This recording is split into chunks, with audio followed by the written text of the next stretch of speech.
လာမင်းကောတလာမင်းရဲ့အိမ်မက်16ချက်ထင်တယ်နော်အရင်တော့ငငယ်တော့ဖတ်ဖူးတယ်ကြားဖူးတယ်ပေါ့နော်အဲ့ဒီဟာမျိုးတွေတကယ်ဖြစ်နေပြီလားမသိဘူးမနက်ကကောင်းလေးတောက်နဲ့ဖုံးဆက်လာတယ်ဆမ်မရေးတဲ့ကျွန်တော်ကတဲ့မိတ်ဆက်ပြစီတဲ့ကိုကျွန်တော်ကအသက်16နှစ်ပါတဲ့ဟုတ်ကဲ့ပါလို့ပြောပါလို့ဘာလုပ်လဲဆိုတော့သူ့ရဲ့မျိုးသမီးလေးကအသက်73နှစ်ပါတဲ့သူတို့ကတဲ့ခလေးလိုချင်တယ်ခလေးလိုချင်တာပေါ့နော်ခလေးလိုချင်တယ်ဒီအသက်ရွယ်လေးတွေနဲ့ကွယ်အဲ့ဒါနဲ့သူကပြောလိုက်တယ်ဒီလိုမျိုးတော့မလုပ်နဲ့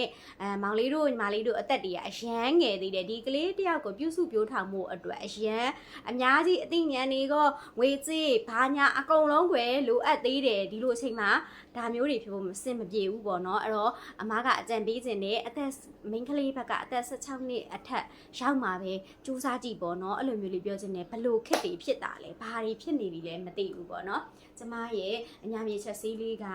နော်